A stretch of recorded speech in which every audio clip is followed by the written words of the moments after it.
I wanted to come and just speak off the cuff today about unsolicited feedback, specifically in corporate America. I do remember one time in which I gave some feedback to a program director. I had been volunteering in connection with a new recycling program, and I was not part of that department, but I believed in the mission. I wanted to help out, so I raised my hand and said, sure, I'll come do it for the day. It was a very enlightening experience, right? So being in the mix, I could kind of see, there were some things I could see were not working right away. There were some things that people were coming up to me and offering me their feedback on, hey, look, if you just tweak these things, this would work a lot better. People aren't realizing this, that isn't clear. And so, thinking I was being helpful, I brought this to the program director, and I was pretty much told to but I was told to stay in my lane, mind my business, and I had to reflect on that, right? And ultimately, I think I should have seen that coming. My intentions were good, right? This was about a problem that actually could be fixed. This was not a one-off event. This was something that was going to happen day after day after day. So I thought, if I provide this feedback now, that's opening the door for them to actually meet their mission. It's helping them because I saw the problem. People were telling me that they saw the problem. I didn't think that they would know about it otherwise, right? I think that's another key thing. If you're going to offer unsolicited feedback, ask yourself, is this a situation that they won't know about unless you tell them? Or is it likely that they've already been told by 20 other people and you're just dogpiling, right? If that's the case, or if you know that they already know, then why are you just adding on? So I felt like, okay, that's not the case either. I'm doing the right thing here. I really believed in the mission, and I thought this would be helpful.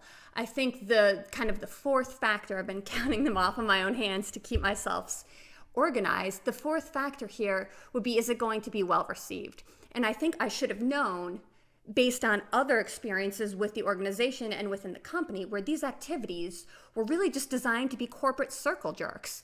They weren't actually designed to do anything other than be self-congratulatory, to check off a box on a list that says we did this.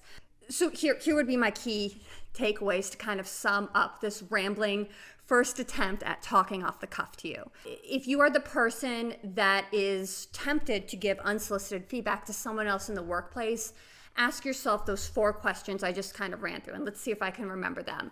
It's basically, is this something that can be fixed prospectively, or are you just nitpicking about an issue that's done and gone and can't be changed? Ask yourself, is the person likely to know about this without me flagging it down for them, or am I just dogpiling onto something that everybody else is already pointing out and being a busybody? The third thing I would say is, what is your personal motivation, right? Or how might your personal motivation be perceived? And then just gut check yourself. Is it likely to be well received? And if the answer to all 4 of those isn't a resounding yes, then maybe just shut up.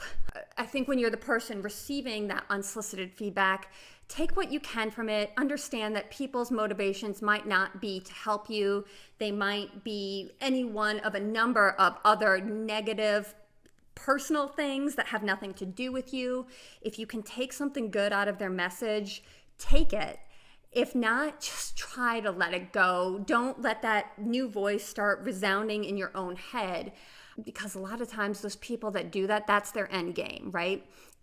And even if that does happen, if you can accept it with poise and grace, then you're at least not letting them get the reaction they're hoping for, which is to see you flustered and angry and upset. And that, I think that's good advice probably for the workplace and for real life and anything else you do. So I filmed that last thing in one giant take. I'm gonna cut it up a little bit to get rid of the most egregious parts of me rambling off and stumbling over my own words. But thank you for sticking with me till the end. This is very new to me. I like to do things very scripted and organized. That's how my brain works. And this is just a new challenge. So thanks for joining. Please do subscribe to the channel if you want to see me grow over time and improve over time. And maybe that'll even motivate you to try something new and hard and suck at it for a while. But then you learn and you persist and you grow. So that's what I'm doing, and I hope you'll consider doing that too along with me. All right, thanks for tuning in, y'all. Have a good weekend.